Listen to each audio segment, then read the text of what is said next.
Choosing to marry Bob was my decision, so even if it was a mistake, the responsibility is mine. But everyone makes mistakes in judgment.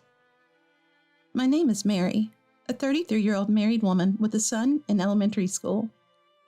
I'm toiling away at a small to mid-sized company run by my father-in-law Mike and my husband Bob. People say it's rude to say toiling away, since I became the wife of a business owner.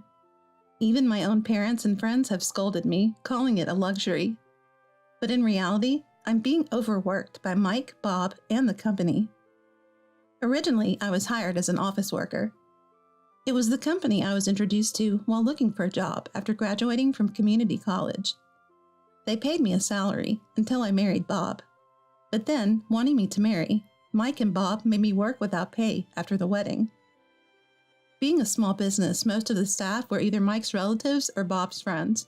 Lots of connections. I was tasked with everything, from administrative work to accounting and general affairs, along with countless other menial tasks. Due to cost cutting, I was even in charge of cleaning. Jim, a veteran among the staff, taught me the ropes.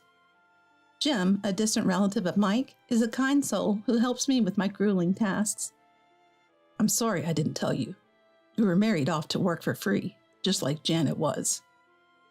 Janet was my mother-in-law, a refined, calm, and kind woman, one of my few allies. According to Jim, Janet was actually Mike's cousin. Her parents decided on a marriage that turned out to be even more challenging than mine. My son Henry is kind-hearted and worries about his mother in these harsh conditions. But Bob, Janet's son, was similar to Mike. Arrogant, blustering, and never sparing a thought for his struggling mother, Janet. A man who doesn't cherish his own mother won't cherish his wife either. In this company, in this home, that kind of justice prevailed. Janet was very kind to me. She helped me, overwhelmed with housework and my job. Mike and Bob piled work on me and then expected me to take care of the household too. When I laid out takeout from the deli due to exhaustion, it caused an outrage. Even when Janet said, "Mary is tired. I will help her," it was to no avail. You're supposed to devote yourself to me once we're married. Stay out of this. Janet did her best to support me, but there were limits. After Bob had a son, he stopped paying attention to me. He'd disappear, leaving the house for days on end. Mike did the same. Yet they had the audacity to call me and Janet useless. A woman who can only bear one child is useless. Henry isn't cute like Mary. Is he really my child? They don't understand how much their words can hurt someone. My dignity has been shattered repeatedly by Mike and Bob. Since getting married, I've been burdened with various tasks to the point of exhaustion. It was only Janet's support that kept me from collapsing from overwork. With no wages paid, I couldn't afford to buy clothes or even get a proper haircut. Janet would secretly give me an allowance. She also shared her limited wardrobe and jewelry with me. Janet, skilled at sewing, would remake her precious dresses into new ones for me. "I'm sorry this is all I can do for you." The clothes Janet crafted with love were beautiful. Above all, I was grateful for Janet's warm heart. "Thank you, Janet. I can't believe you fixed my favorite dress," I said with tears in my eyes, and Janet just smiled. In her youth, Janet had attended a fashion design school, so she was a whiz with a needle and thread. She confided in me that she never wanted to marry Mike. She knew all too well his arrogant ways, having grown up with him as her cousin. But her parents had arranged it, and she felt she had no choice but to comply. After the wedding, Janet was treated terribly and was deeply unhappy. Even while pregnant, she was overworked by Mike. I was living the same fate. If Janet hadn't been there to help me, working right up until my due date, both my baby and I would have been in danger. Bob, who felt no love for his son Henry, never lifted a finger to help with the baby. And Henry, he never grew attached to his father or grandfather. He saw them as adversaries, witnessing how they treated his mother and grandmother. Henry was always by our side during the tough times.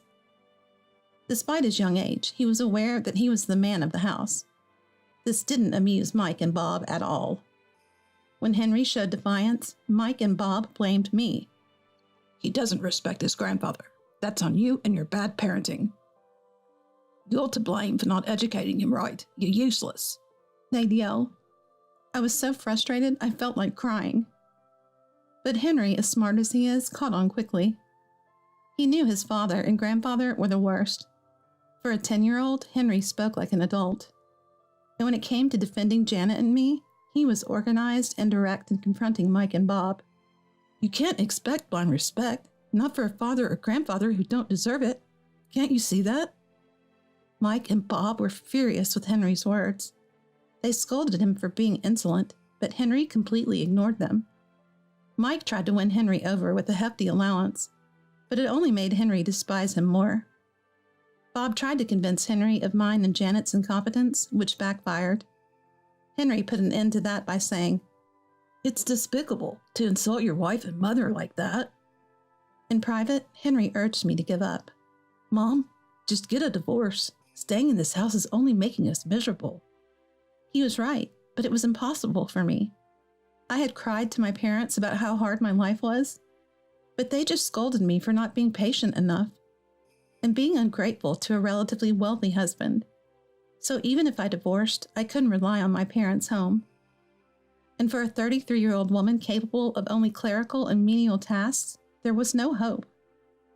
Above all, if I divorced, I risked losing custody of Henry, the heir to the company. If I left, Janet would be stuck in that house alone. I could never abandon kind-hearted Janet.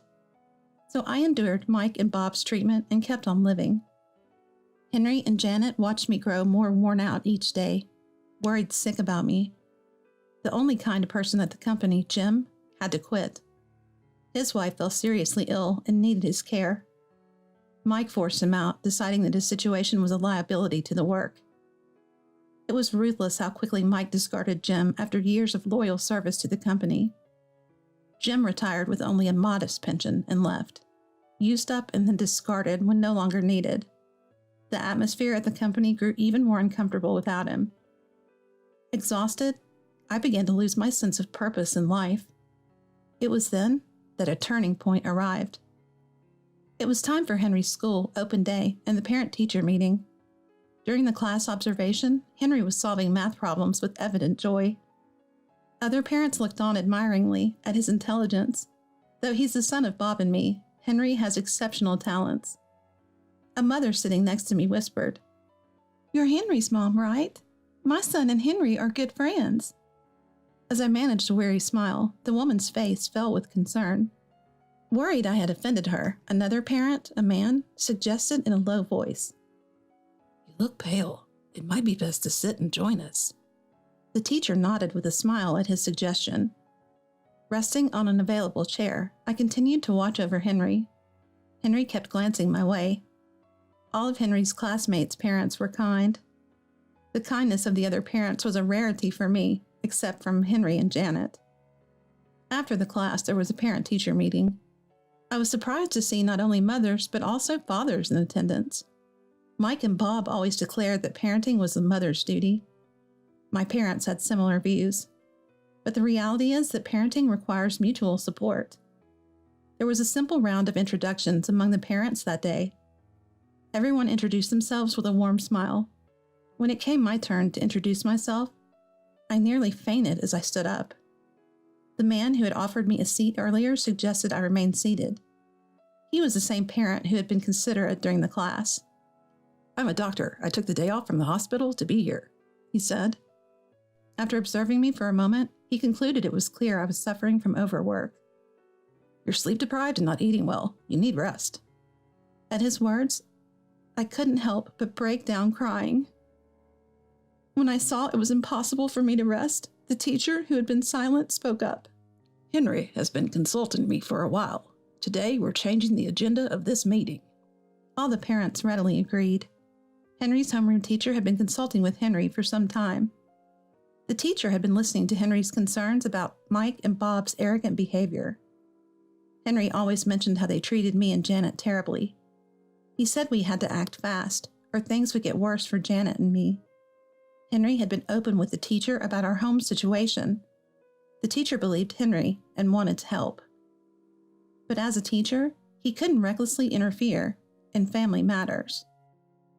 However, seeing my current state, the teacher decided immediate action was necessary. I apologize for intervening in your private matters, but Henry is asking for help. We can't overlook a situation that threatens a child's happiness. The parents, including the doctor, concurred. Speaking on behalf of everyone, the doctor asked me, Please tell us what you can about your troubles. There's always something we can do to help. I slowly began to reveal the hardships I've faced since getting married. Working tirelessly at the company, being expected to do perfect housework, and facing verbal abuse if I ever took a rest. The only allies I had were Henry and Janet, and I couldn't rely on my family. The teacher and other parents lost their words upon realizing the extent of the tragedy. As I explained, I started to cry. A woman nearby, noticing I was struggling, kindly handed me a handkerchief. She was the mother of Henry's friend and expressed her son's fondness for him.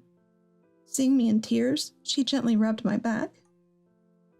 And though her encouragement was firm, she asked decisively, "You've endured a lot, but crying alone won't solve anything, Mary. What do you want to do? Please tell me exactly what you're thinking." Choked up with tears, I confessed my true feelings. "I want a divorce. I can't stand to endure anymore. Life is just too hard," I exclaimed, wanting to take Janet and leave home. The woman quietly nodded and pulled out her business card. It read law office. She and her husband both worked as attorneys. Her son had noticed something was off with Henry and had discussed it with his parents.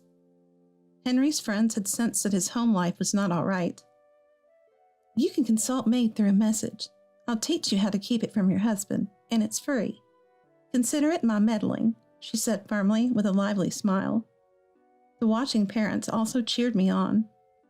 With Henry's help, I realized I had gathered many allies. Thanks to Henry's help, I have made many allies. I decided to divorce so as not to worry my son anymore.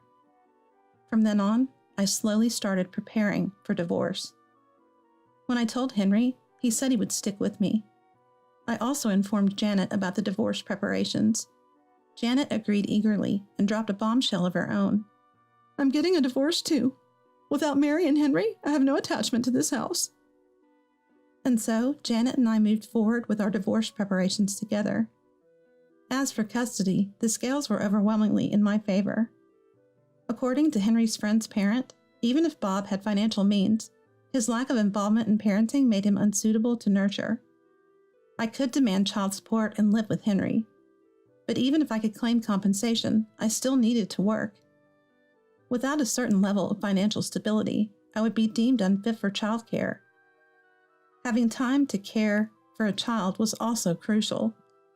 Long hours of neglect would naturally work against me. Considering this, I was searching for a job. Both Janet and I had every right to claim compensation for our divorce. Years of unpaid labor, verbal attacks wounding spousal dignity, and the ultimate betrayal by our spouses. Mike and Bob had both mistaken their wives' compliance. They had no idea they were grasping at their greatest vulnerability. Janet and I were energetically preparing for our divorces. Divorce preparations are said to be exhausting, but we were moving forward with joy. I hadn't felt this happy since before I got married. Janet and I were deciding on the time to declare our divorces. Mike's business was shaking. Failure seemed certain. With the company's cash flow tight, Mike and Bob were getting irritated. And I had a source feeding me information. Jim, who was ousted after his wife fell ill. He cared for his sick wife while working for another company. Jim was bitter about being deemed expendable and pushed out of the company. That's when he switched to a job where he could work behind the scenes to bring about its downfall. Basically, it was a company that lent money. Mike must have been struggling with finances since he took out a loan from Jim's company. Jim kept me updated every step of the way. Mike couldn't see through Jim's intentions. He didn't realize that taking a loan here meant huge interest would pile up. Looks like bankruptcy is on the horizon. The debt is substantial. There's no way he can pay the settlement. We'll collect without mercy. Feel free to exploit Mike and Bob as you wish. Then the day we had been waiting for arrived. Mike's company went bankrupt. All the other employees had been warned by me in advance and had fled. Only Mike and Bob were left, abandoned. Seeing Mike and Bob burdened with debt and despair was exhilarating. Janet seemed to feel the same. Her smile said it all. Janet and I whipped Bob's despair further into frenzy. We're getting a divorce. Yes, sign these divorce papers. Me too. I'm divorcing as well. Please take care of this. Mike and Bob were shocked by our simultaneous divorce filings. Janet and I had been waiting for this moment. We could finally retaliate when those who tormented us were at their most miserable. Mike and Bob started to rage about our actions on their own. You're abandoning us. Of course. You never saw me as your wife, did you? Just as Mike and Bob were about to shout back, Janet chimed in seamlessly. And you've been having affairs, right? I know about it, idiot men. Usually poised, Janet's remarks left Mike and Bob speechless. Janet and I unleashed all our pent-up frustration, resentment, and anger on Mike and Bob. Then we made them sign the divorce papers and said mercilessly, You'll pay the compensation and child support even with the debt. Janet, Henry is waiting. Let's go. Yes, goodbye. Strangers now. Mike and Bob stood there dumbfounded as Janet and I left them behind, divorced. Now a single mother, I live with Henry and Janet. I was working at a job recommended by a lawyer who was a mom friend who helped us, while aiming for a certification at the law firm. I work full-time and Janet helps me with household chores and childcare. But that's not all. Janet also makes use of her sewing skills working from home. She does dress alterations, which have been very well received. My son Henry has been doing well since the divorce. He plays happily with his friends. My parents have apologized since the divorce. They were sorry for not realizing how hard things were for me. They asked me to come back and live at home, but I refused.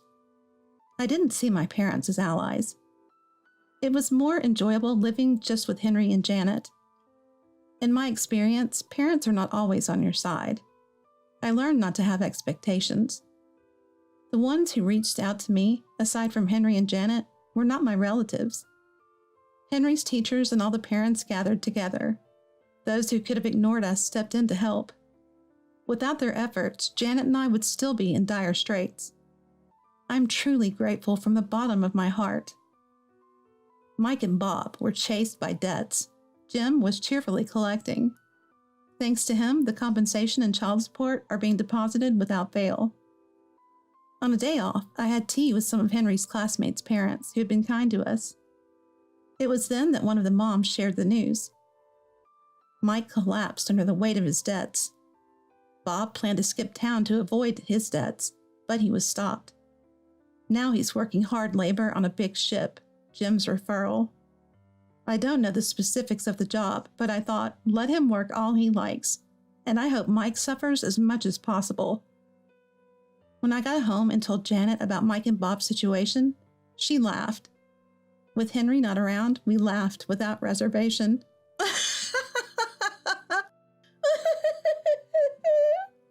I can't wait to claim the next compensation payment. Janet, relentless, demanded the compensation even after hearing Mike had collapsed. I'm busy working as a judicial scrivener after getting my qualification. Henry thinks I'm cool. Mike, evidently exhausted, said he wants to see his grandson. That's up to Henry, so I asked him if he wanted to meet Mike. Innocently, Henry smiled and said, I'll go visit. Jim took Henry to see Mike on behalf of Janet and me. Henry returned home without incident, but the next day Mike passed away. None of us, not I, Henry, or Janet, attended the funeral. It was doubtful there were any attendees. Out of distant kinship, Jim took care of the burial and all. When I called to thank him, Jim responded kindly. My wife has settled down too. Sorry for the worry. When I replied, that's good, Jim chuckled a bit.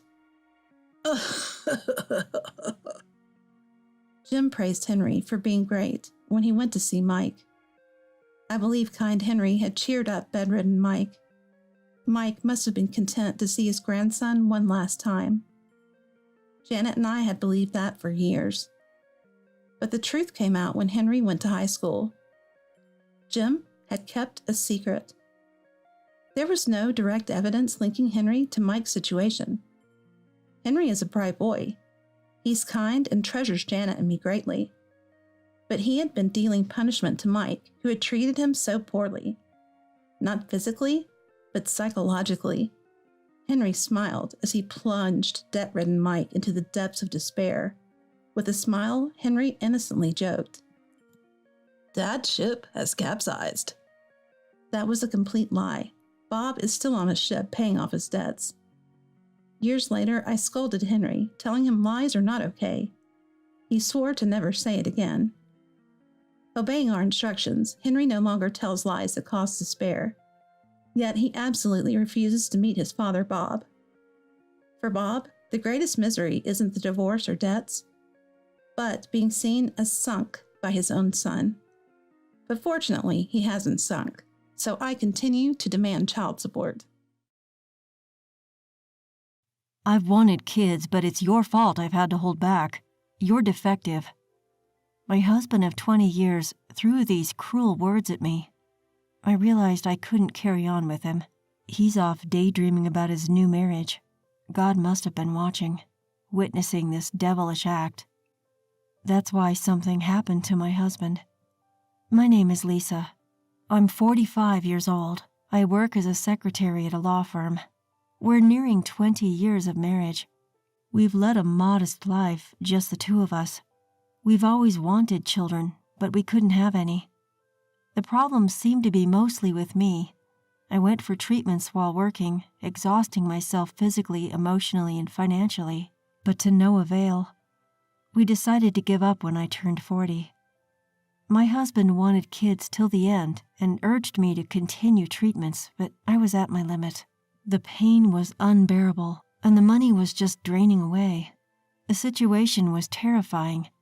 After all, they say you need $200,000 for retirement. It felt wasteful to pour more money into it. Why don't we stop the treatments and just live as a couple? We can save money and take some luxurious trips since we don't have kids, I suggested, and my husband, albeit reluctantly, agreed. From then on, we decided to enjoy our lives as a couple. Still, seeing children's photos on TV shows or greeting cards, I felt a twinge of regret. Even now, 5 years after stopping treatments, I carry guilt and remorse for not being able to have children. Then, one day, I decided to attend a school reunion after about 10 years.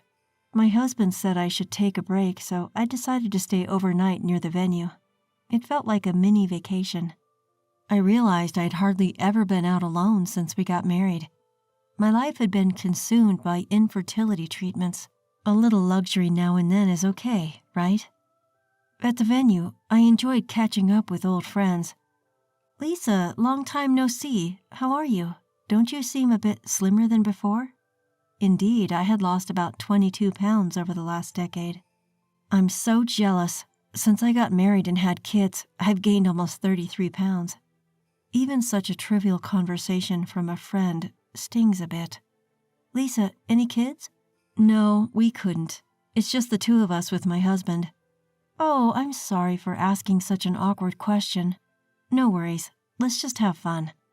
I tried to keep the atmosphere lively and cheerful. Speaking of which, my son was recently almost caught up in a marriage scam. A scam? I was taken aback by my classmates' words. Yes, he was asked to lend $20,000 because they were getting married, but it didn't go through. What? What happened then? My son couldn't afford to pay that much money, so he came to us, his parents, for advice. That's how we discovered the scam. In the end, the woman disappeared. That's a terrifying story. There are some pretty awful women out there, really scary. A marriage scam. I was a bit shocked that something like that could happen so close to home. Her son now has a new girlfriend, and the parents seemed relieved. The reunion went on smoothly and eventually came to an end. Instead of going to the after party, I returned to my hotel and enjoyed a nightcap by myself. Come to think of it, I forgot to check in with my husband. It was only 10 p.m., he should still be up. I tried to call home, but no matter how many times I let it ring, my husband didn't answer. Maybe he had already gone to sleep. Well, I was going back tomorrow anyway, so it wasn't a problem. Still, I had an uneasy feeling. Was it a woman's intuition? I had a bad feeling for some reason. From then on, my husband started coming home extremely late on weekdays, and he started coming home drunk almost every night. "Hey, I'm home." "You, coming home so drunk. Are you okay?" In a drunken stupor, my husband threw his shoes off and sprawled out on the living room floor. "Shut up, I'm home. Show some respect." Respect for what, exactly? His slovenly state?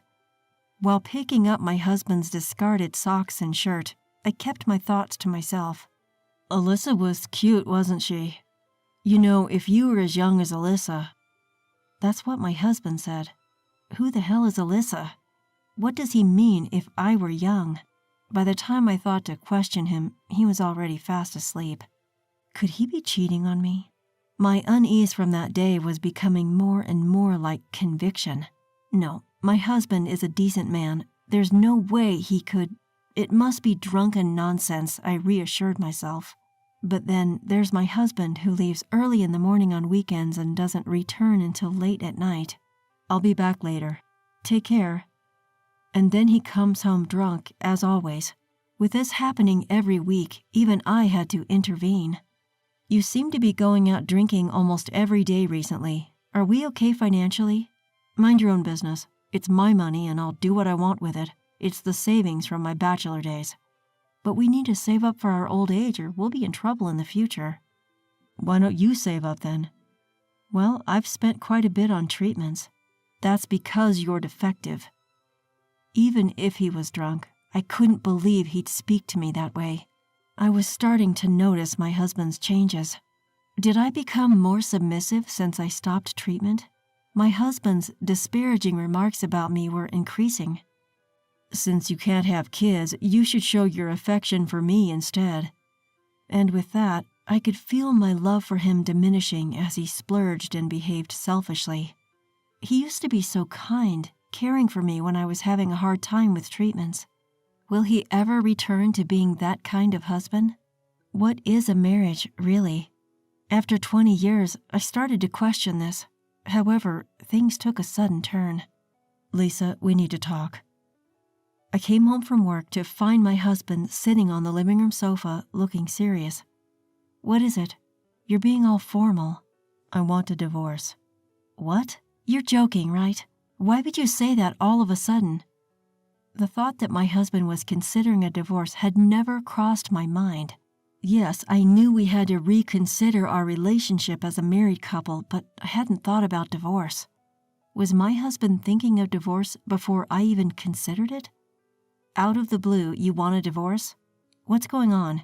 I confronted my husband, seeking answers. "We've been a couple for 20 years, haven't we? Let's discuss this properly." However, he looked at me with contempt. "You're really clueless, aren't you?" He sighed heavily, glaring at me. "What do you mean?" "I've always wanted children for these past 20 years. And because I got stuck with a defective piece like you, I've been robbed of the opportunity to become a father. Have you ever considered my feelings?" As he spoke, he pounded the table with an arrogant tone. "That's not fair. We discussed together and decided to stop the treatments, remember? I was never okay with that. I've always wanted a child." Why hadn't he told me that then? I was on the verge of tears, overwhelmed by sadness and frustration. "Well, if you sign the divorce papers, I won't have anything else to say." Proudly, he pushed the divorce papers on the table towards me. "I've actually already decided to remarry." "What? Remarry?" "Yeah, with a 20-year-old girl." "A girl? Are you saying you've been having an affair?" "No way. I plan on marrying her as soon as we're divorced." He announced this with a smug satisfaction. A 20-year-old girl was marrying my husband? This couldn't be happening. "Alyssa, she's sweet and cute. The perfect wife. Not like you." Alyssa. That was the name my husband had mentioned that day. Woman's intuition was not to be underestimated. I felt a sense of self-satisfaction, but this wasn't the time for self-praise. And then my husband showed me a picture of his adorable Alyssa. Upon taking a closer look, I nearly burst out laughing. This has to be a joke. Something like this was impossible. What? He noticed my strange reaction, but I quickly regained my composure. I felt it was too soon to let him in on the joke, so I immediately composed myself. So you really want a child that badly? Yes, because you can't give birth. There's nothing we can do about that, right? You will agree to divorce, won't you? Well, I suppose there's no choice. I pretend to look more upset than I really am. Sure, I was upset when he first brought up the divorce, but now, with his sheer stupidity, I feel like it would be right to divorce him immediately. Yes, I should leave a man like this sooner or later. I feel as if I've been given divine guidance to do so. I sign the divorce papers and leave my husband behind. I'll bet he'll regret this soon enough. Well, let's just watch and see. Fast forward a year after the divorce. Lisa, please help me. A shabby-looking man approaches me on my way home from work. Excuse me, who are you? I genuinely don't recognize him. It's me, Lisa. I need your help. It's my ex-husband. Long time no see.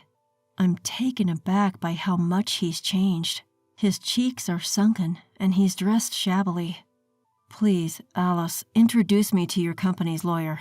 I can't just do that out of the blue. Apparently, my ex-husband is having money troubles. I could sort of tell from his appearance, but I never thought he would become a completely different person within a year. If it's your first time, consultation is free. Free?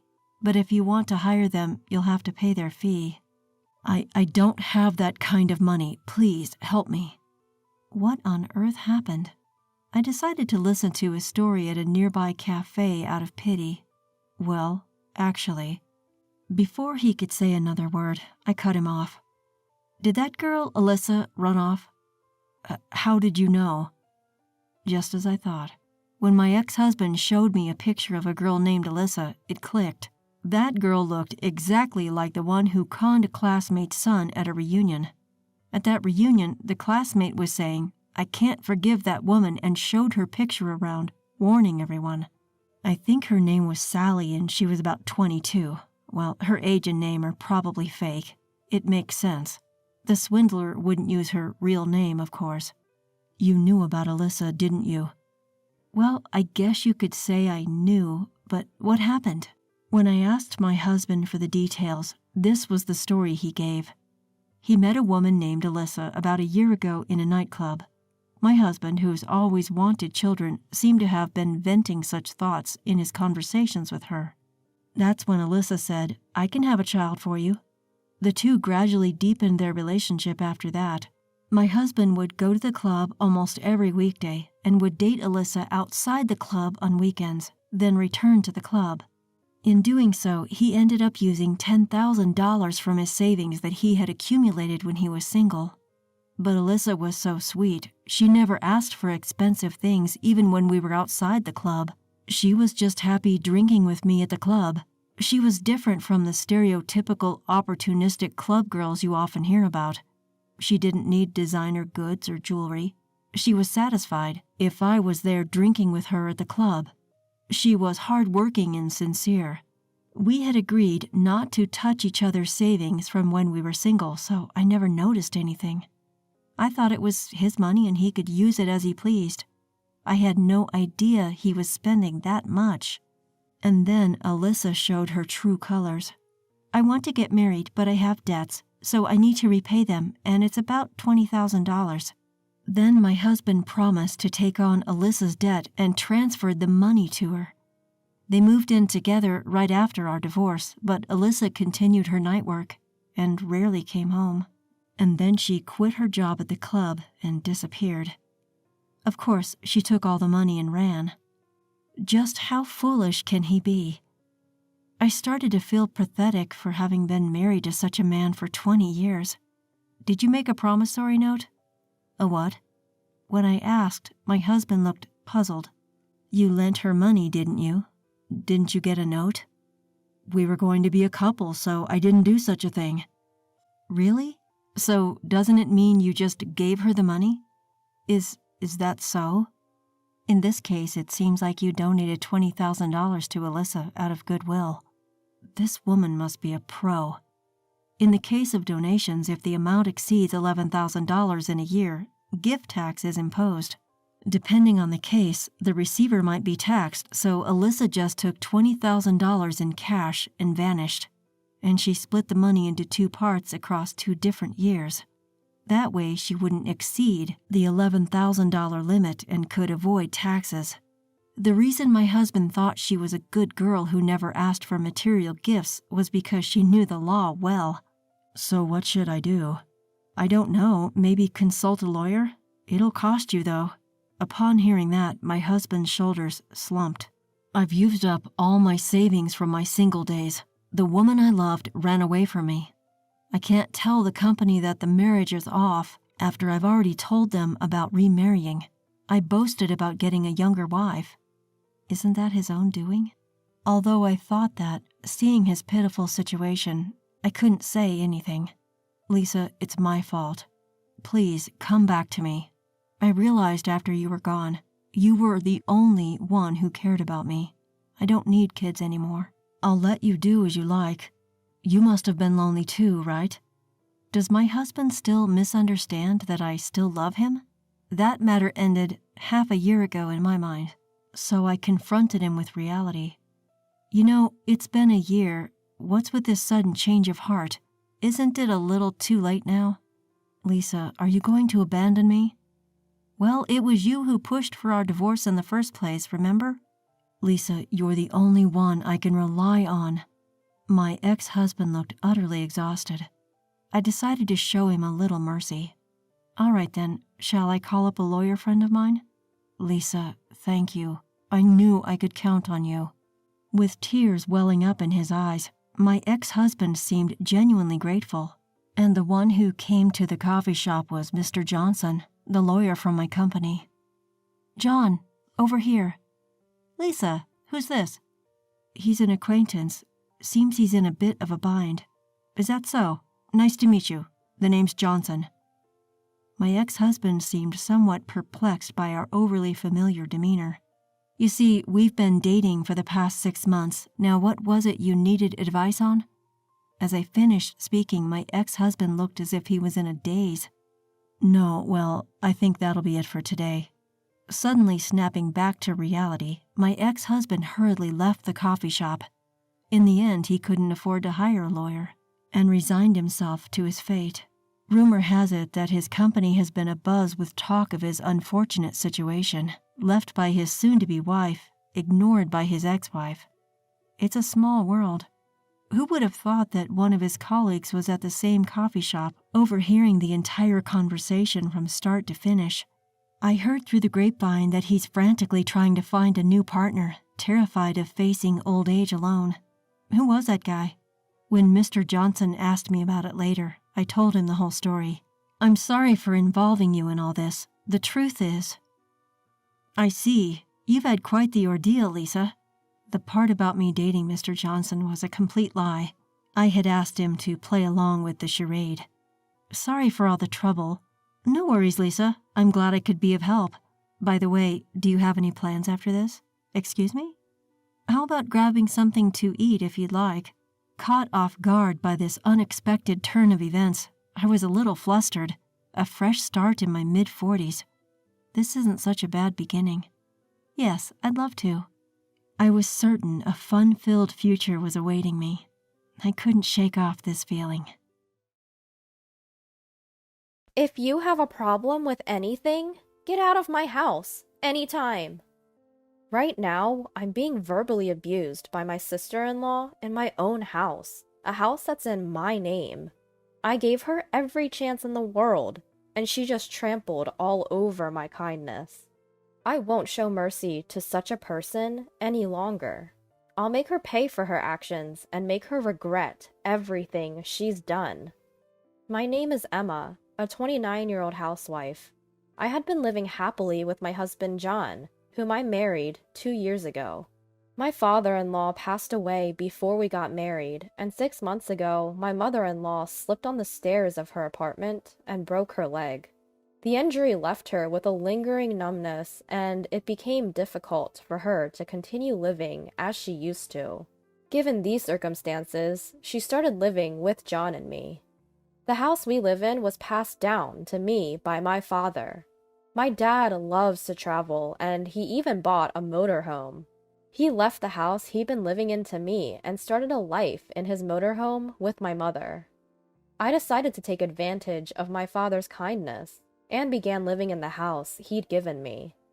Now, considering the care for my mother-in-law, I'm glad I accepted the house from my father. Emma, I'm sorry for moving in and needing your care, my mother-in-law said. It's okay, mother-in-law. Please, don't worry about it, I responded. From the first time we met, I liked my mother-in-law because she always maintained a healthy distance. That's why when she got injured and my husband suggested she move in with us, I could accept it without hesitation. Then, one day, a storm blew into our peaceful life. The doorbell rang while I was in the middle of cleaning the house. Yes, who is it? When I opened the front door, there stood my husband's sister, Jessica. Hey there, Emma! Long time no see! Oh, Jessica? Don't be so surprised. We're sister-in-laws after all.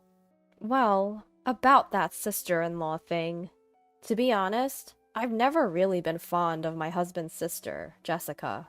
She had been living with her husband for quite some time before John and I got married. She recently had a baby, but she demanded a hefty baby gift from my mother-in-law and never let us meet her grandchild.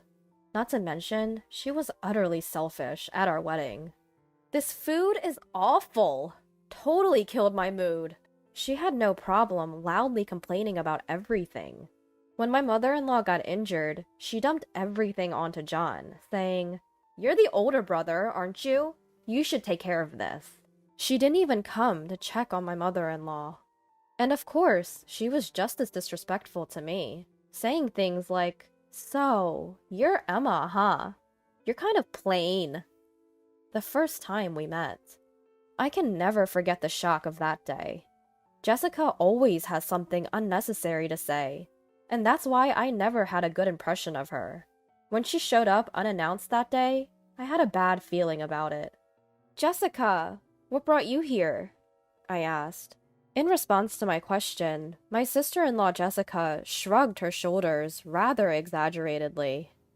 "Well, you see, I'm a little strapped for cash right now. Could you lend me $1,000? No, make that $2,000? What? $2,000? That's too much. I hurriedly retorted, but Jessica showed no sign of backing down. In fact, she even aggressively asked for $1,000. Should I just lend her the money and get her to leave as quickly as possible? A fleeting thought crossed my mind, but given Jessica's personality, once I lent her the money, I knew I wouldn't get it back. I decided to firmly refuse.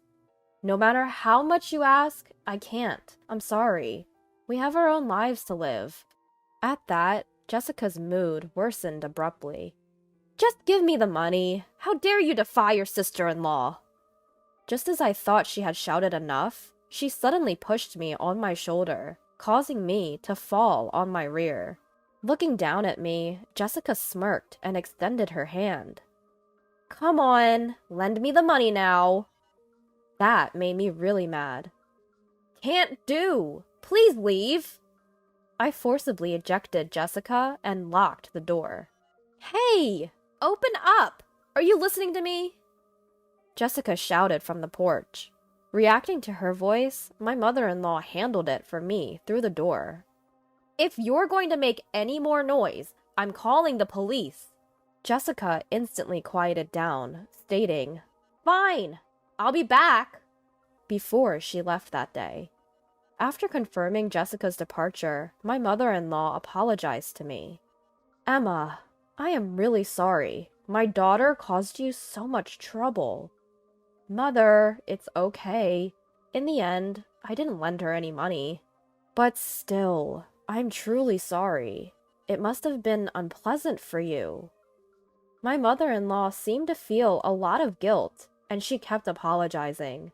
I couldn't help but wonder how such an arrogant daughter could have come from such a humble mother. When my husband, John, came home that night, I told him everything that had happened. Upon hearing the story, his face turned beet red with anger. What the? That's too much of a nuisance. Emma, I'm really sorry. I don't even know how to apologize. My husband bowed his head to me. Seeing this, my mother-in-law once again apologized.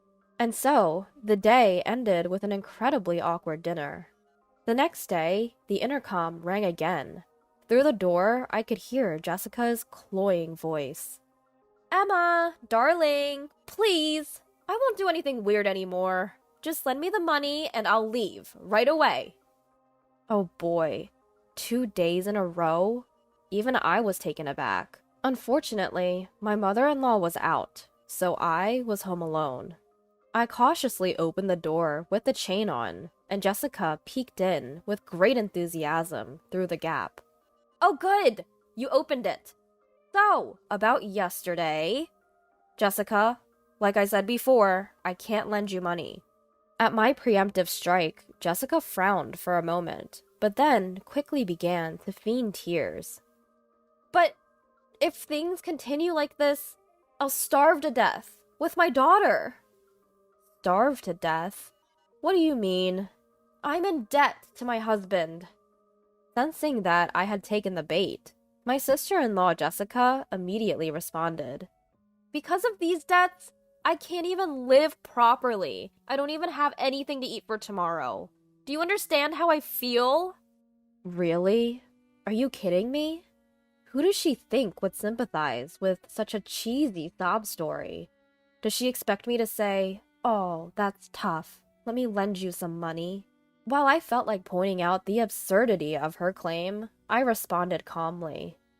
I understand you're going through a hard time, but we have our own lives to live. I'm sorry. Upon hearing this, Jessica instantly stopped her sobbing act and her face twisted into an angry scowl. What? You're just gonna abandon me in my time of need? Seeing this conversation was going nowhere, I quietly closed the door. Jessica was still ranting and raving at the front door. After a while, my mother-in-law returned from her day service. You! Are you causing trouble again? I told you I'd call the police, didn't I? At my mother-in-law's stern words, Jessica hastily made her exit. Emma, I'm sorry you had to deal with all this while I was away. My mother-in-law apologized, looking sorry. I cheerfully replied, Oh, don't worry about it. I kept that chain on the door today. Plus, you returned just in time, so that was a relief. That night, the three of us, my husband John included, were all talking about Jessica. Next time she comes, you don't have to answer. She'll only take advantage if we keep dealing with her. Upon hearing my husband's words, I decided to ignore Jessica from then on. A few days later, after a period of silence, Jessica returned to our house. Ignoring the incessantly ringing doorbell, I suddenly heard a loud "Ah!" from afar. It clearly wasn't Jessica's voice. Was that a baby crying? Both my mother-in-law and I exchanged glances. Cautiously opening the door, we saw Jessica holding her daughter. Wait, Jessica, what's happening? Yeah, what's the big idea bringing a child here all of a sudden? My mother-in-law and I were in complete panic. Ignoring our shock, Jessica began to explain. So, here's the thing. I just got divorced from my husband. I have nowhere else to go, so I thought I'd stay at your house for a while. Wait, you're planning to stay here? My mother-in-law and I were left speechless. Living with such a nuisance is not a joke. However, we couldn't abandon a crying baby right in front of us. My mother-in-law felt the same. And understandably so, as this was her long-awaited first grandchild. Hey, it's okay, right? I can do household chores and help care for Mom. Jessica, whining like a child. After exchanging glances with my mother-in-law, I sighed deeply. Fine, if it's just for a few days. And so, we ended up taking in Jessica and her child. So, I'll be intruding from now on. Saying that, Jessica strode into the house. My husband John, who just got back from work, was utterly stunned. Why is Jessica here? Well, it's a long story. No kidding. Even my husband, who was furious, seemed completely defeated by the little baby. When you calm down, can you please find a job and look for a house? After saying that to his sister, he left the room. But there was no way that Jessica would help around the house. She only spent her days lounging around, watching TV. Furthermore, she dumped the responsibility of taking care of her child onto me and my mother-in-law, living completely as a NEET. Jessica, could you go shopping for us? If I even dared to ask that, she would completely refuse. Excuse me? Why should I? Isn't that your job, Emma, the housewife? Could you at least clean the house, then? Stop bothering me! Don't order your sister-in-law! This was how our exchanges always went. My mother-in-law and husband had tried to reprimand her several times, but she showed no signs of remorse. Moreover, she used her own daughter as leverage, saying, "Do you want to drive me and my daughter out? Are you okay with us starving?" I, reaching the end of my patience, vented my frustrations about Jessica. Enough is enough. We only let you live here because you said you would help with the housework. If you're not going to do anything, then please leave this house. Jessica looked surprised for a moment, but then sneered. Excuse me? Aren't you the one living here off my brother's income? As a mere housewife, living off my brother's hard-earned money. How dare you tell me to leave? If you have a problem, why don't you be the one to leave this house? She doesn't get it. This house was a precious gift that I received from my father. If I back down now, it'll be exactly what she wants. I have to fight back. This house was passed down to me from my father, meaning it's under my name, Jessica. You have no right to tell me anything. So what? Jessica looked down on me and said, "You're going to drive out a mother with a 10-month-old child? If you can, do it, you heartless woman!" At that moment, the emotions I had been suppressing exploded. I've reached my limit. I'll make her regret ever looking down on me. I turned to face Jessica. Fine, I'll leave. Do whatever you want. What? Everyone in the room was taken aback. Jessica then started to smirk. Oh, really? Sorry about that. Well, a mother raising a child is more important than just a housewife like you. With a mocking tone, Jessica took her daughter and left the room. Hey, Emma, what was that all about? My husband, John, and my mother-in-law were shocked. To them, I revealed a plan I had been concocting. 2 weeks later, the day to execute the plan had come. Jessica, I'm leaving. Without taking her eyes off her phone, Jessica just shooed me away. Yeah, goodbye. Don't come back, okay? Then, John and my mother-in-law came in. We're leaving too. Huh? Jessica was caught off guard by John's statement. Wait, what does that mean? I thought only Emma was leaving. There's no way that's true. Both your mother and I are on Emma's side. We're cutting ties with such an unreasonable sister like you. What? How dare you? My mother-in-law also counters my husband. It seems like we made a mistake raising you. We sincerely apologize to Emma. We don't think of you as our daughter anymore. From now on, do as you please. Wait! Just hold on a sec. Are you just going to abandon me, Mom? You'll never see your grandchild again. Unfazed, Jessica's mother brushed her off. I don't care. All you ever did was demand baby gifts, and I never got to see my grandchild anyway. Please don't use me only when it suits you. No. Mom. Jessica's face gradually turns pale, but I have no intention of helping her now. I decided to give her a final, ultimate revenge. Oh, by the way, we're selling this house, so you should find a place to live by the end of the month. Sell? This house? Jessica is in a complete state of shock. Wait a second. You're joking, right? It's not easy finding a place to live. We don't care. We're moving, so goodbye. Wait! Please, forgive me. I promise I won't complain anymore. Please, take me with you. Jessica was screaming and begging, but we ignored her. We took only the essential belongings, and John, his mother, and I moved to our new home. Jessica, left without a place to go, ended up living at her ex-husband's house. His debts are still accumulating, and now Jessica has no choice but to work part-time.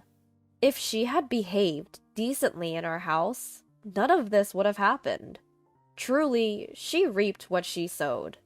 However, there is a part of me that is grateful. Thanks to this, we were able to move to a wheelchair-accessible apartment. John's mother can now move around much more without any help. The security is also well established, so even if Jessica comes to visit in the future, we won't be bothered as we were before. John and his mother still feel guilty, but since we gave Jessica a taste of her own medicine, I'm not too bothered. Just being able to live happily with John and his mother is enough to make me feel blessed. From now on, I want to take care of those who care for me. I sincerely hope that the house we inherited from my father goes to someone wonderful. My name is Belle. I'm a 31-year-old working mom, living with my husband Davy, who's the same age and works a regular job, and our 5-year-old daughter Lenny, who's recently become quite the chatterbox. We're just your average family, neither rich nor poor, and we get along great. But a storm was about to hit our peaceful home. That storm was my mother-in-law. My father-in-law had passed away, and mother-in-law lived alone. When Davy and I got married, we had agreed not to live with her. It just seemed easier that way. Davy was her only child, born when she was older. We'd been married for 5 years, and mother-in-law was getting on in age. Living alone at her age could be tough and even dangerous. Davy would visit her when he could, but it seemed like she was struggling. Seeing my husband trying so hard on his own, I made a decision. We would live with mother-in-law. If my beloved husband was doing his best, how could I, his wife, not support him? I mustered up the courage and suggested living together to Davy. He looked surprised and asked, "Are you sure?" Honestly, I wasn't thrilled about the idea, but I felt something needed to change. I couldn't do much with housework, childcare, and my part-time job. If anything happened to mother-in-law, Davy would be the one to handle it. After discussing these important matters, we started living together. Thank you, Belle. Truly, thank you. On a spring day with cherry blossoms falling, mother-in-law arrived at our home, tears in her eyes. I thought living with such a humble mother-in-law would be smooth sailing, but I was wrong. At first, she was reserved, but as days went by, her true colors showed. She began to torment me. I realized I had misjudged her. "Belle, this dish is too salty for me. Can you make it lighter?" When I did, she'd say, "Why is it so bland? Are you mocking the elderly? How rude! And that was just the beginning. Please hand wash all my clothes. They'll get ruined in the machine. They're all expensive, you know. When I suggested dry cleaning, she'd retort, That's wasteful. You lived comfortably thanks to my son, so stop wasting money and start saving. If only she'd pay for her own clothes. Clearly, she was just trying to annoy me. And that was just the beginner's level. Intermediate level torment went like this. Belle, are you wearing makeup? It won't help. You're too plain. I'm so glad our granddaughter looks like my son. He takes after me, so she looks like me. Her future is bright. Yet mother-in-law would spend over 2 hours on her makeup every morning. She looked like a completely different person without it. I respect her desire to look beautiful, but isn't her foundation a bit too pale? And her cheeks are oddly red. And her bright red lipstick leaves marks on every cup. I'd never say this out loud because it's rude to comment on someone's appearance. But what I can't forgive is her throwing away my precious makeup set. When I came home from my part-time job, it was all gone. Mother-in-law nonchalantly said she'd thrown it away. When I asked why, she said, I've told you before, makeup won't help you. It's a waste of money. Save, save. From now on, live without makeup. Aren't I the most thoughtful family member? You should be grateful. Grateful? As if. If this were a mountain, I'd surely scream at the top of my lungs. Let the echo carry my frustrations, making sure mother-in-law heard it over and over. But alas, this isn't a mountain.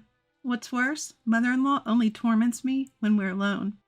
She always waits for moments when my husband is away and our daughter is at kindergarten. I don't want to badmouth her to my husband since she's his mother, but I wish he'd listen.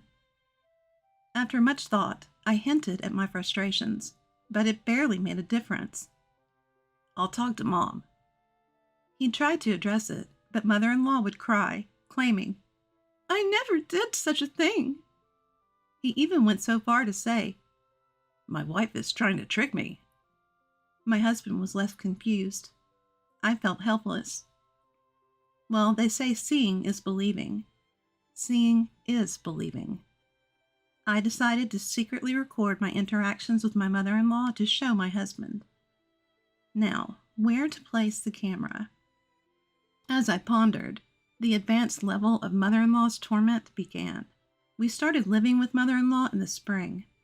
After a hot summer and a fading autumn, one winter day came. My husband was away on a business trip, and our daughter was staying at my parents' house. It was snowing outside. I usually bike to my part-time job, but due to the snow, I walked and returned in the evening. After coming home, I'd usually clean, do laundry, and then cook dinner. But let me remind you, it's winter, nighttime, and it's snowing heavily. It's not the best time for hand-washing laundry. Yet, mother-in-law cheerfully handed me her laundry, saying, Here's today's laundry. They're delicate, so make sure, absolutely sure, you hand-wash them. She emphasized because she knew it would annoy me. I'll wash them with warm water then. No, you can't. The colors will fade, and it'll damage them. Absolutely, absolutely wash them with cold water. So outside? It's snowing. Don't be silly. I lost it and yelled, This is ridiculous. Why should I hand wash with cold water on such a cold day? If they're that precious, wash them yourself. How dare you? I'm an elderly woman. Expecting me to wash with cold water? Are you out of your mind? Are you out of your mind, mother-in-law? I'm always in my right mind. If that's true, it's even worse. She probably didn't expect me to fight back. Mother-in-law glared at me, her face red with anger. But I wasn't backing down. Why don't you go outside, mother-in-law? You've been indoors all day, so you might not realize how cold and snowy it is. How dare you suggest sending an elderly woman out in this cold? What kind of daughter-in-law are you? What kind of mother-in-law asks for a cold hand-washing on a day like this? If she had something to say, I'd respond. I was ready to confront her fully. I felt bad for my husband. But if we're going to live together, I can't always play the good daughter-in-law. As I glared back at mother-in-law, she suddenly grabbed my hand. Ah! Before I could think about it, my mother-in-law pulled my hand. She was surprisingly strong for her age.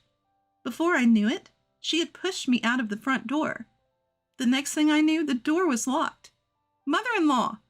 You're not the kind of daughter-in-law I want. Get out! This is my house. You should be the one leaving. But my shouts fell on deaf ears with mother-in-law. She seemed intent on locking me out. No matter how much I banged on the door, there was no response. I was in a bind. I wasn't wearing a coat, and I didn't have my house keys. Luckily, I had my cell phone in my pocket. I tried calling the house. I could hear the ringtone from the other side of the door, but mother-in-law didn't answer. With no other choice, I called my husband, who was due back from his business trip that day, but he didn't pick up. I sent him a message. Mother-in-law locked me out. It's snowing heavily and I'm freezing. I'm heading to the nearby grocery store for shelter. Please get in touch ASAP. I began my trek to the grocery store. I considered seeking help at a police box, but it was far from here. Given the heavy snow, it would take even longer. The grocery store seemed like the safest bet. I hugged myself, trying to stay warm. My breath was visible in the cold. The snow showed no signs of stopping. The snow is accumulating more and more. Cars, bikes, and even bicycles were nowhere to be seen. It was late, and the streets were almost deserted. I trudged on. But when I finally reached the grocery store, I was met with a sign. Closed due to heavy snow. The one place I had hoped to find refuge was closed. What a day! My only option now was the police box. I wondered how long it would take to walk there in the snow. Feeling increasingly desperate, I continued on. I could no longer feel my fingers or toes. Checking the time on my phone, an hour had passed since I was locked out. I tried calling home again, but mother-in-law still didn't answer. As I walked through the transformed cityscape, heading for the police box, I suddenly heard a cry. Help! I stopped in my tracks. I was near a bridge over a river. I strained my ears. Help me! I heard it clearly this time. I rushed towards the voice and looked down from the bridge. There, in the not-so-deep river, was a lady, fallen and calling for help. I hurried down the riverbank to her. The icy river water stung my feet. The cold was so intense it felt painful, but I managed to reach the lady. Are you okay? I can't move. It's so cold. Hang in there. Had the arrival of help made her relax? The lady leaned against me and lost consciousness. What do I do? This is bad. I couldn't feel my hands or feet, and they wouldn't move as I wanted. Someone help! My desperate cry echoed in vain. I thought it was over. Then I heard a man's voice. Hey, are you okay? My husband's face came into view. The moment I saw him rushing towards me with a panicked expression, I blacked out. When I woke up, I was staring at a white ceiling. Belle, are you awake? My husband looked down at me with a worried face. I was in a hospital. Apparently, he had pulled both the lady and me out of the river and called an ambulance. That had been yesterday, and I had been asleep ever since. How was your trip? It went well. I couldn't answer when you called because I was on the bus. I tried calling back when I got to the bus stop, but you didn't pick up. There were no taxis running, so I ran home. I just happened to see you going into the river. What luck! I thought you had jumped in, but it seems it was the lady. According to my husband, the lady I tried to help had jumped into the river in despair. But the cold water had snapped her back to reality, and she tried to get out but couldn't move because she was so cold. If we had found her any later, it might have been too late. So the lady was okay. Relieved, I felt sleepy. You should rest. You must be exhausted. Comforted by my husband's kind words, I drifted off to sleep. All the while, my anger towards mother-in-law simmered. A few days in the hospital, I was back to my old self. Standing in front of my home after so long, I froze. Mother-in-law hadn't visited me once while I was hospitalized. Of course, there was no apology. She had locked me out on a snowy night, nearly causing my death.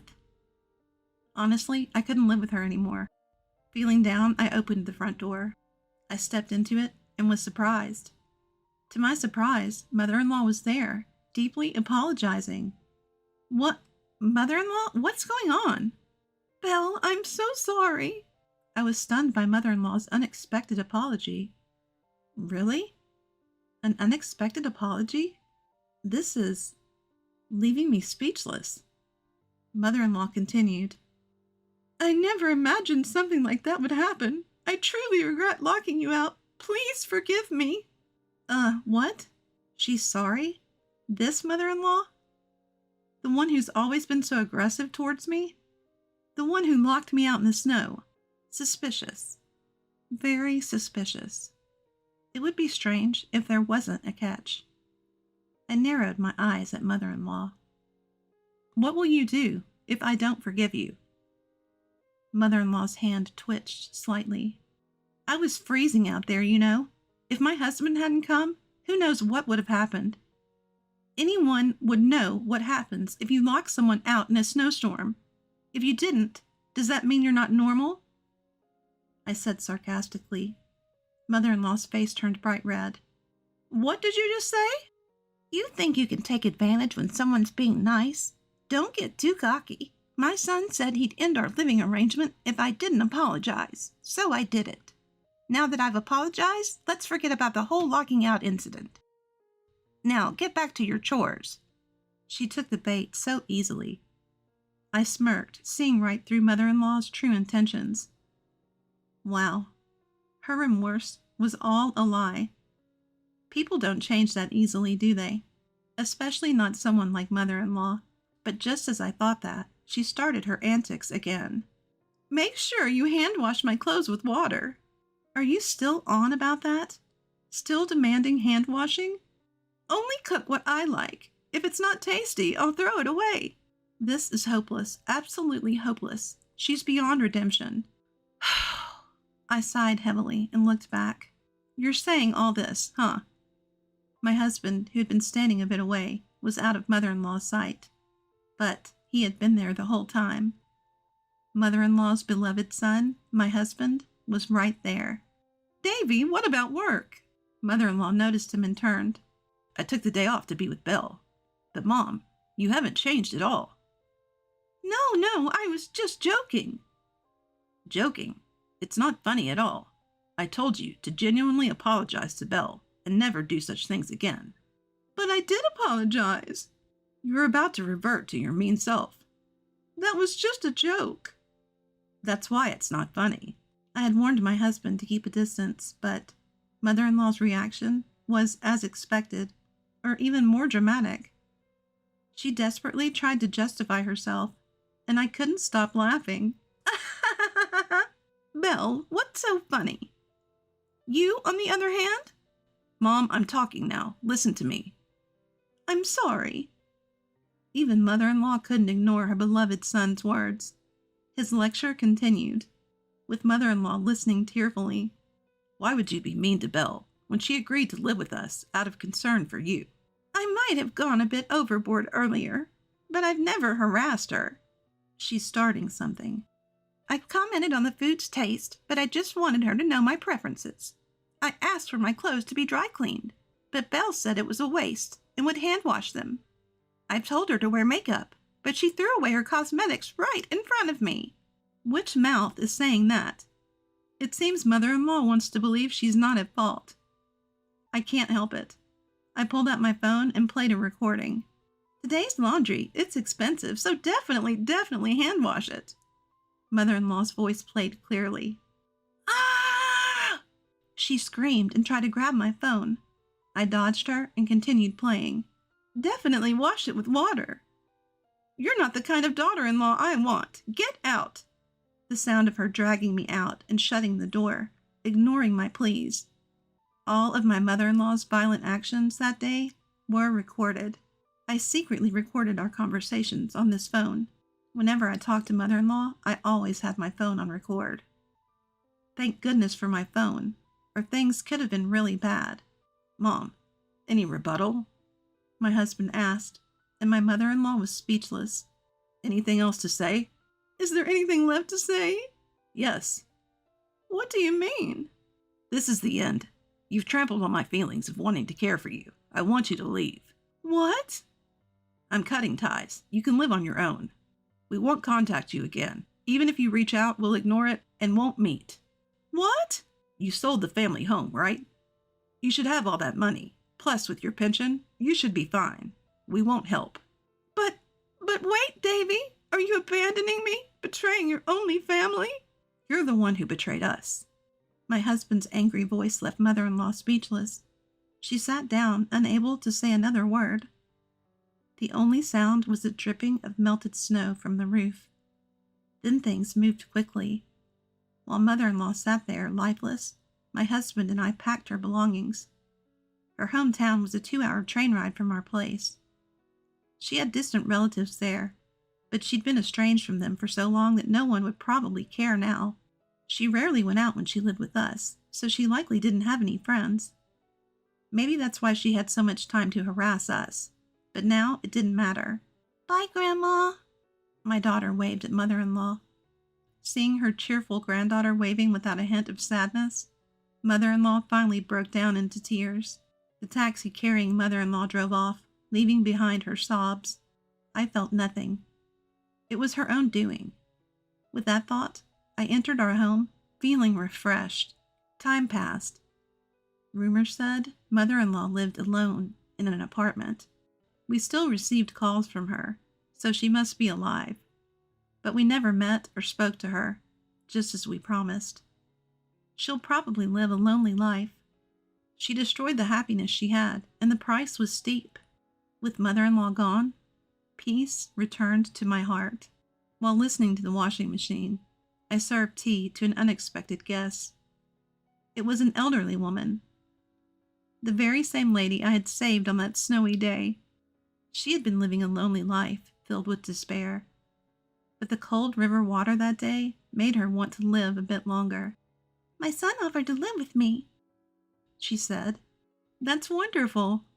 His wife is lovely, but I didn't want to be a burden, so I decided to move nearby instead. That's nice. I've been lonely since my husband passed away. I thought life had nothing good left, but I was wrong. I'm glad you realized that. As long as I'm alive, there's hope. Thank you for saving me that day. I smiled back at Lady's grateful face. A lady who lived her life with determination and found happiness. Mother-in-law who ruined her chance to live with her son and his family. There are so many ways to grow old. Everyone's path is different.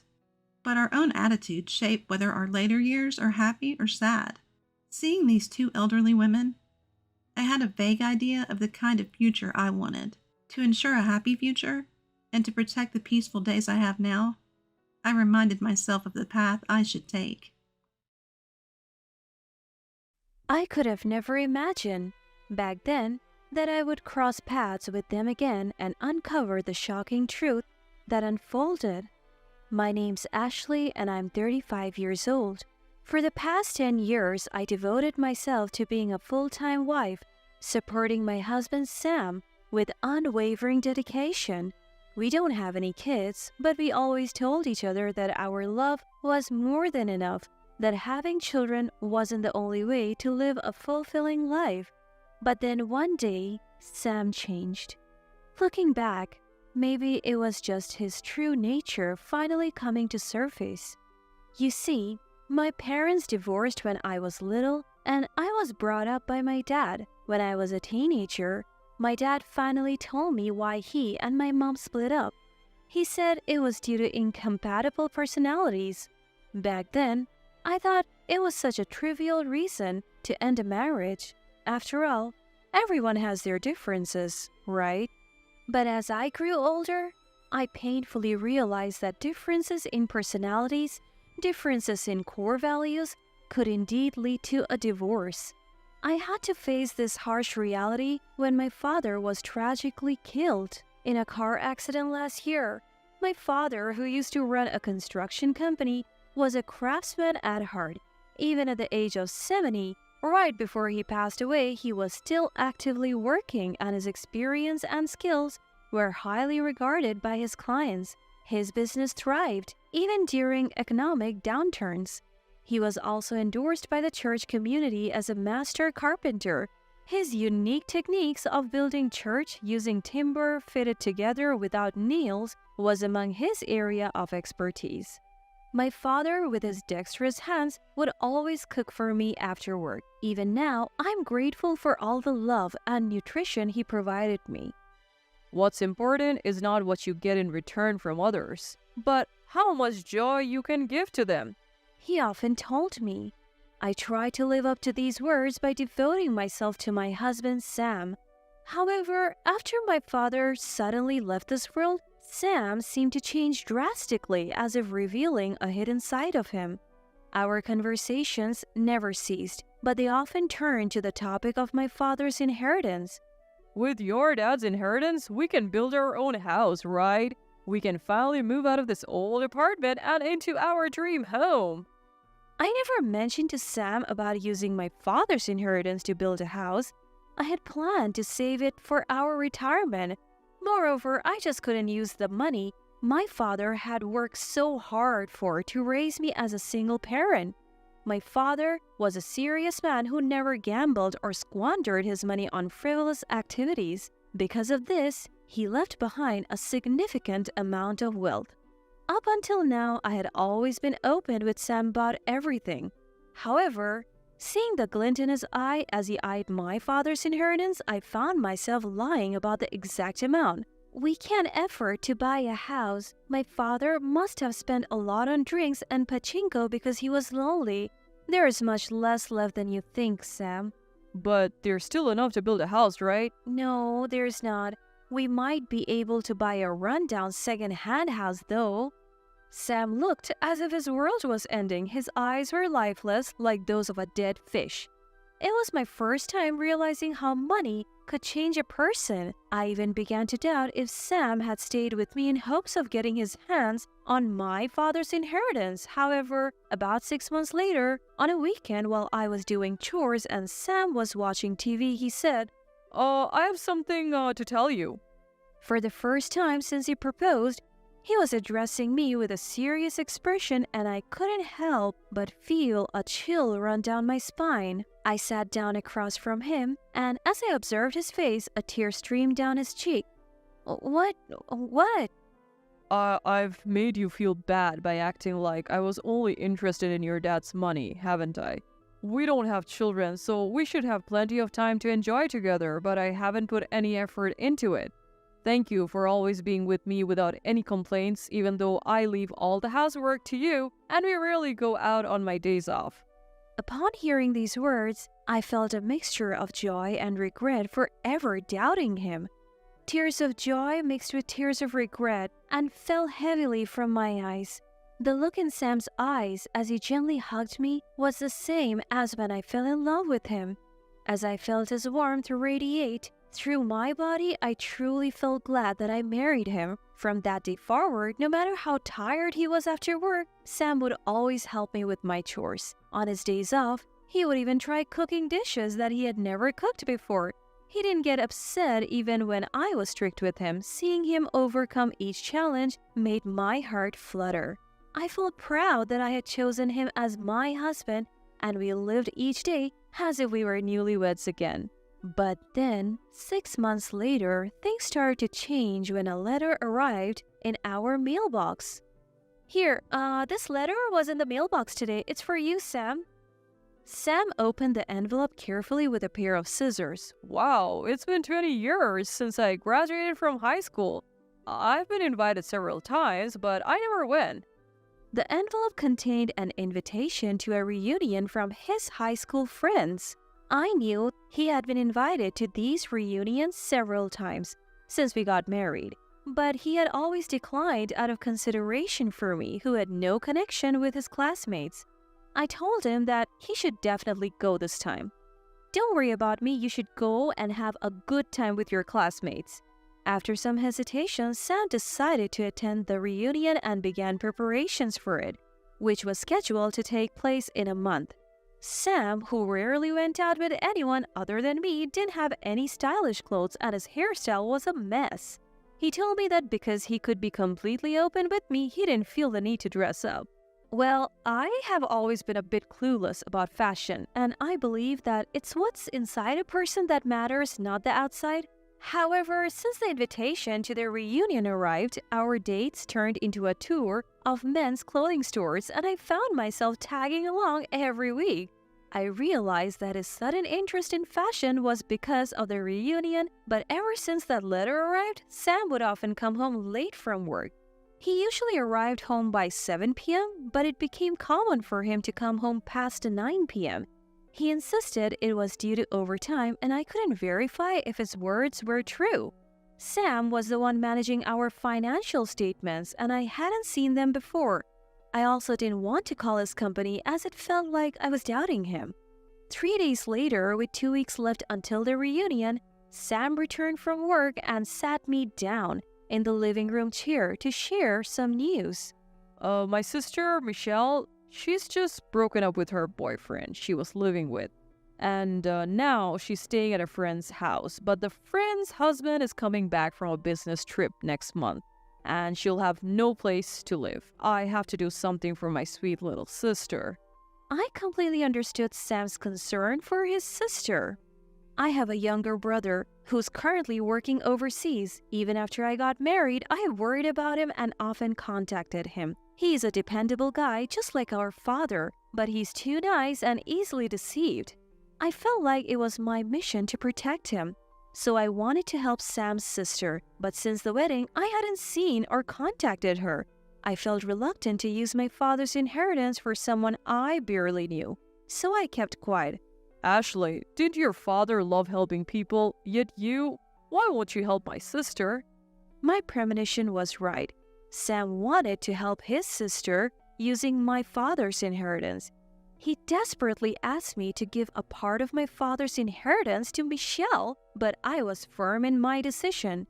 I told you before, I have no intention of using my father's inheritance. I decided to save it for a time when we might really need it. Then Sam muttered, "Huh," and locked himself in his room. Since then, he started avoiding me. We would have meals together, but he never initiated conversation, and no matter how cheerfully I tried to talk, a cold atmosphere remained. 2 days later, I was looking at cakes in a pastry shop trying to improve Sam's mood. It was then that I felt an odd gaze and turned around. There stood my ex-boyfriend, the one I dated when I was in middle school. Is it you, Ashley? Even after 20 years, we immediately recognized each other, which made me burst out laughing. We had lost touch since high school, and I had no idea what he had been up to, but it was quite something to meet him here. He had recently returned to our hometown and was appreciating its charm. After buying our cakes, we decided to catch up at a cafe. Ashley, you haven't changed a bit. There is no way. It's been 20 years, and you haven't changed either. This exchange felt out of the ordinary, and I found it exhilarating. We talked and laughed for a while, but when the conversation turned to love stories, his expression suddenly darkened, and I didn't know how to respond. I recently broke up with my girlfriend, and all I do is regret it. Why did you break up? I couldn't provide her the emotional support that she needed. For a moment, the word cheating crossed my mind, but what he said next was something even I could deeply understand. It seems his ex-girlfriend has always had a weak constitution and can't work long hours, so she has only ever worked part-time. Despite knowing this, they started dating. But as he became more and more successful in the marketing industry, she felt she couldn't keep up with him and chose to step back. I have achieved success in my work and can provide a luxurious life, so I told her she shouldn't blame herself even if she can't work much. But she never listened to me and cried all the time. Hearing this, I felt that he was at fault.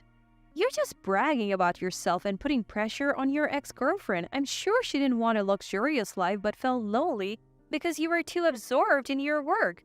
Apparently, because of his busy work schedule, he would only go home twice a week and he didn't even text her daily.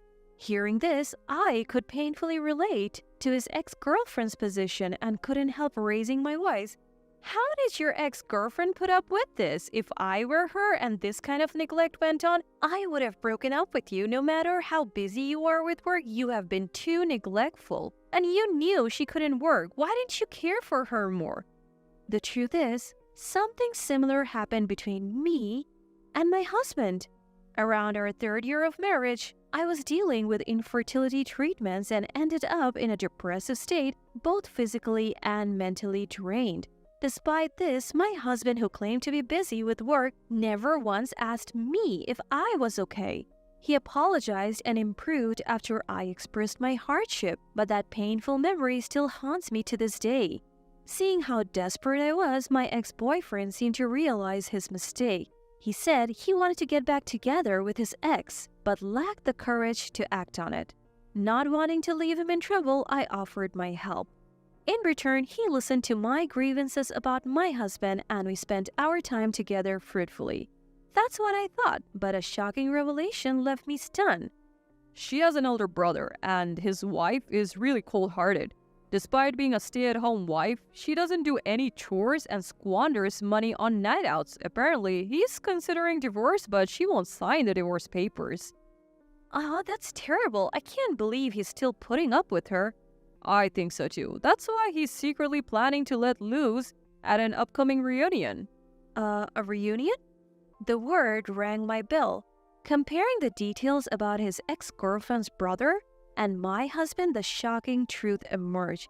His recent ex-girlfriend was none other than my husband's sister, Michelle. We were both left speechless by this bizarre coincidence. We shared everything about our domestic situations, and he began to get angry on my behalf. Your husband is lying. He's using his sister to get to your father's wealth? We decided to tell my husband the following day. My husband finishes work at 5:30 p.m. Counting backwards from his usual arrival time of 9 p.m., he should leave his office around 8:20 p.m. We watched as he left his office 10 minutes past his regular time and headed towards an unfamiliar mountain. He stopped at a log house and we spotted a woman embracing him with open arms. My husband had been cheating on me in this hidden place? Realizing that it would be difficult for us to gather solid evidence, we decided to hire a professional private investigator. After that, we returned to the local area without assaulting the log house, devised a strategy in the car, and when we acted from the next day, another unforgivable truth emerged for me. Looking further into the log house, we discovered that my husband had bought it for $70,000 in cash, hiding the money from me. To add insult to injury, a woman with children was living there. To repay his debt, he was planning to use my ex-girlfriend, who is his sister? I'm glad you didn't give him the money, Ashley. If you had, it would undoubtedly have been spent on his mistress. You're right. I never thought he would hide such a large amount of money. It feels like he's mocking me. Maybe we should confront him together. My ex-boyfriend agreed with me and reached out to his ex-girlfriend. His ex-girlfriend, crying, asked why he had contacted her, but when we told her what we had found out, she immediately wanted to meet me. The next day, the three of us had our first meal together at a family restaurant, our eyes lighting up at the long-awaited reunion. I'm sorry, I haven't seen you since the wedding. My brother told me not to meet you because you hate me. Wait a minute. I never said I hated you. I even suggested to Sam that we should go on a trip together with you. The realization that it was Sam who had caused the rift between Michelle and me made me angry. From the beginning of our marriage, Sam was a liar, and I blamed myself for trusting him. The tears of regret spilled out uncontrollably. I suppose seeing me in this state must have brought back some emotions for the two of them. In the end, the three of us shed tears together as the quiet moments passed by.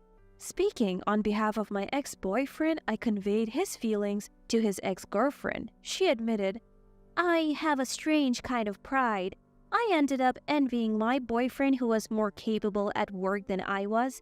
and as a result, I couldn't be honest and rely on him. It was a horrifying realization that a minor misunderstanding or assumption between a man and a woman could lead to a major tragedy. From then on, they swore to speak with consideration for each other and they got back together. Oh, I'm relieved. I was wondering what to do if it didn't work out, but I'm glad everything turned out fine.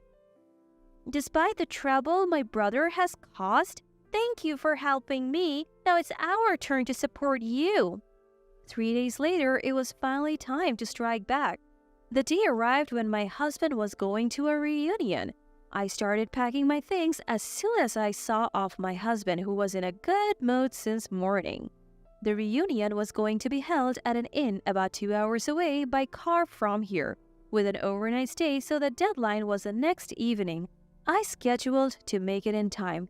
Thanks to the help of my ex-boyfriend and his girlfriend, I had extra time and was able to throw away the photos of my memories with my husband. It's strange how love works. I felt refreshed, even though those were photos I cherished so much. What we decided in our discussion was to sell this house first. It was heart-wrenching to sell this house, a memento of my father, but I'm sure he would understand. The following morning, I asked a moving company to transport our belongings to my husband's parents' house. When we three went to my husband's parents' house and told them the truth, they were furious, saying, "We don't remember raising a villain who deceives his sister and wife." They said they would cut ties with their son but treat me as their real daughter. That day, we all spent a pleasant time at my husband's parents' house. And then the next day, I got a call from my husband saying that the reunion was over and he was coming home, and just as I expected, he said this. As soon as I put it on speaker so that everyone could hear, my husband's quarrelsome voice echoed through the room. Hey, let me ask you again. You're not going to give me the house even though I want to take care of my sister, right? No, I'm not. Then get out of the house by the end of today. The old me would have cried if he said something like this, but at that moment not a single tear came out. That's because I now have strong allies, my ex-boyfriend and my husband's family. Alright, but you can only stay in the house for another 3 days. My husband was silent for a moment, seeming unable to comprehend the situation. Huh? What do you mean? It's your father's house, right? Don't try to respect my father now. I'm going to buy souvenirs. Let's eat together. My husband suddenly started trying to please me, but it was too late. 3 hours later, he called again, panting and flustered. Hey, where did you go? There's only my stuff left. What's going on? Then the next moment, my husband's sister screamed at the phone. It's disgusting to try and turn Ashley's house into a love nest with your mistress. At his sister's sudden shout, my husband seemed confused and the room fell silent for a moment. 3 seconds later, my husband spoke in a voice that was almost screaming. It's Michelle, right? Well, why are you with Ashley? What's going on? I have nothing to say to a brother who betrays his wife without hesitation anyway. I'm coming home now, so wait. After saying this, Michelle ended the call and headed to our parents' house with the divorce papers I had signed. An hour later, she returned with the divorce papers signed by my husband, Sam. Thank you. This is the end. Our family home will be sold in 3 days, and I'm receiving alimony from Sam. I never thought my life would become this chaotic, but it's for the best. Since then, I have been staying at my ex-husband's family home, focusing on studying for the caregiving certification I have always wanted to pursue. My ex-husband sold the log house he owned and seems to be living quietly in a small apartment with a woman he had an affair with. I feel so refreshed now, thinking if you're satisfied with such a man, go ahead and have him. I'm confident that a better person than my ex-husband will come into my life. As I tell myself, keep going, Ashley. Every day I'm living a fulfilling life. My name is Susan. I have a husband, Mark, who has a younger sister that he absolutely adores. Perhaps because of the age gap and the fact that she was weak when she was little. My husband has always doted on his little sister. It seems that my parents-in-law also wanted to be a cute girl, and she grew up splendidly selfish, and when I got married, it was rough. She made quite a scene during our wedding, wanting to wear a dress herself and insisting she should be the one to cut the cake with my husband. She even tried to convince our parents to cancel the wedding. Despite all this, I was young and thought it would all be okay as long as she wasn't nearby, so I went ahead with the marriage. In hindsight, perhaps I should have reconsidered. I'm just coming over to hang out. Let me stay the night. Tomorrow, you will show me the sights. Sightseeing? But she lives in the next city over, doesn't she? Besides, both you and I have work tomorrow, and we haven't prepared for an overnight guest. It's no big deal. I'll take a day off and take her around. Indeed, he'd even take time off work, just for her. Even after our marriage, my husband's doting on his sister didn't stop.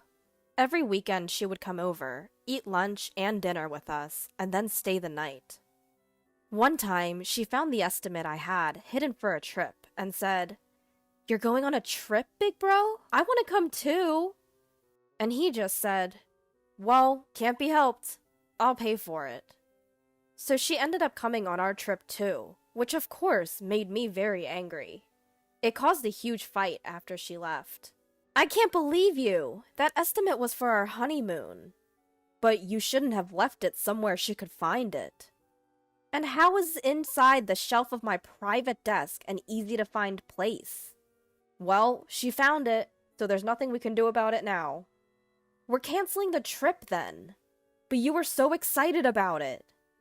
"Well, now I'm not. She's going to be so upset." "Fine. Why don't you two go then? The estimate covers 2 people anyway." "You're right. We'll do that." And he really did go on the trip with just his sister, and he paid for all of it. This was the only time I thought about divorcing, but I didn't think about divorce because I thought I couldn't do it unless there was something bigger. When they came back from the trip, she said, "That was fun. Here's the laundry, Susan. Why do I have to wash your clothes? You're the sister-in-law, right? So you wash them." I don't know what she means by "so," but that's just how it is. This is the state of affairs for everything. "I wish you would say something, dear." No, Amanda's weak. She couldn't handle it. If she's so weak that she can't handle household chores, I don't think she should be traveling. When I said that sarcastically, my husband replied, "Well, you should have come with us then. Right? It's your fault for being stubborn and not coming." Suddenly, I was the one being blamed. It's normal for a newlywed couple not to want the sister-in-law tagging along on their honeymoon, but to these two, it seemed I was the odd one out for not wanting to join their super fun trip. Indeed, you missed out. They joyously talked about their adventure, leaving me out. My sister-in-law, Amanda, was always hanging around my husband, and after several years of our marriage, she finally got married herself. Amanda's husband lived far away, so we were pleased about the upcoming marriage because it would create some distance between us. After Amanda got married, the visits she used to make suddenly disappeared, and we were having the first peaceful time since our marriage. Then, Amanda had a baby girl. We, my husband and I, celebrated the birth, and it seemed like we were finally able to have a normal relationship with our in-laws. But then, my husband brought Amanda and our niece home. "From today, we're taking care of these two. We'll provide for all their needs, so I hope you're okay with that." "What? Why? What happened to her husband?" "Apparently, he was having an affair, and when she confronted him, he became violent, so she fled. She's planning on divorcing him, but she doesn't have a place to stay, right? We have spare rooms, so I thought it's a good idea." "This is temporary, right?" "Of course not. It's for good. Amanda never worked a day in her life. We can support her." I was getting dizzy. I knew he adored his sister, but I didn't expect this. What does Amanda think about this? "I can't work because of my health, and I've been a stay-at-home mom, so I can't live any differently." "So you don't plan on leaving? You want to abandon a single mother? Besides, you don't have any children. Consider this a trial run." I burst out laughing. Until now, I had thought that divorce would not be possible without a lot of trouble. But the moment I realized that this was a lot of trouble, I thought that I could get a divorce, and laughter welled up. What's so funny? You're creeping me out. Have you lost your mind? Maybe I have. Well, that's how it is, so deal with it. All right, you two can use my room. Seeing my apparent agreement, my husband smiled in relief, but I added, all right, so I'm getting a divorce. He looked shocked. What? That way, you'll have an extra room, and you can take care of Amanda and her daughter all you want. Yes, if I divorce, my room will become available, and my sister-in-law can continue to be a housewife as she has been doing so far. I can find someone else to do the housework. It's no different from supporting me. All I'm doing is divorcing and moving out of the house. What? Then who's going to do the housework? Amanda, you're a housewife, right? How about you do it? That's what being a housewife is about, right? Why should I? I didn't ask for this. Well, neither did I. So we're in the same boat, aren't we? Saying this, I returned to my room and began to pack my belongings. You're telling me I have to support us alone? Of course. Did you claim you could support us knowing you couldn't? Faced with this, my husband's face became tight. Seems like that's true, huh? But I won't have anything to do with it anymore. We can discuss the rest later. Saying this, I left the house in the middle of the night. I got a hotel and contacted my parents. My parents were shocked at the unexpected call in the middle of the night, but they understood when I explained the situation, telling me I could return home tomorrow. Calls kept coming in from my husband and my sister-in-law on my cell phone, but it was too noisy, so I turned off the phone and went to sleep. When I woke up in the morning, there were a mountain of voicemail and emails. The general content was, I'm sorry for the sudden change. I'm waiting for your call. Sorry for the sudden request, but I have nowhere to go as I've also run away. Please come back. Please listen to what I have to say. Alongside these pleas were messages like, stop sulking and come back. I won't be responsible for your belongings. You're my brother's wife, so you better not defy me. Come back soon and make dinner, okay? Threatening emails like this, and even some with violent language, had come in. I copied all of them and got them printed out at a convenience store on the way back to my parents' house. When I arrived at my parents' house, they greeted me, saying, why did you put up with this for so long? You should have come back sooner. Absolutely. You are going to divorce him, right? They were even angrier than I was. I had been worried about being scolded or being told that divorcing over something like this was an overreaction. But my anxiety and tension were released and I broke down, crying. I explained everything that had happened. How I had reached my breaking point when my husband brought home my sister-in-law and niece. They suggested that I should first contact my in-laws. After all, since I had left, I had not heard anything from my in-laws. It made me wonder, why hadn't my doting sister-in-law returned to her parents' house, despite being cheated on? I decided to ask. When I went to visit my parents-in-law, it seemed that my sister-in-law's husband, Christopher, was also there. I explained that my sister-in-law and niece were currently living with my husband, that I had rejected this, and ran away to my parents' house. I see. So Amanda said that. Is that not true? I didn't expect Christopher to do such a thing, though. The one having an affair is Amanda. We even have evidence. I see. I understood after hearing from my sister-in-law's husband. She wouldn't be able to go to her parents-in-law's house then. I understand we have spoiled her, but I didn't expect it to go this far. I'm really sorry for causing trouble to Susan, too. Then it occurred to me. I wondered if my husband knew the truth and was hiding it. Actually, I think my husband knew and brought her home on purpose. I believe so. Amanda often said she was going to visit your husband on the days she was cheating, and we received photos of them dining together. But since you weren't in the photos, we grew suspicious and found out she was having an affair. It seems my sister-in-law used my husband as an alibi. With that in mind, I decided to draw out the two who seemed to still be hiding from my in-laws. I sent a single email to my husband. After thinking it over, I feel sorry for Amanda who was cheated on, and I think I should hear her out one more time. I'll come home tonight, so please wait for me. Deciding just to send that, I plan to go to my house at night, bringing my sister-in-law's husband and my in-laws. I had my sister-in-law's husband wait at the front door and rang the bell. When I rang the bell, I could hear the sound of someone rushing to the front door. As I opened the front door and said, "I'm home," both my sister-in-law and husband came out. "You're late. Are you going to make dinner?" "I'm hungry."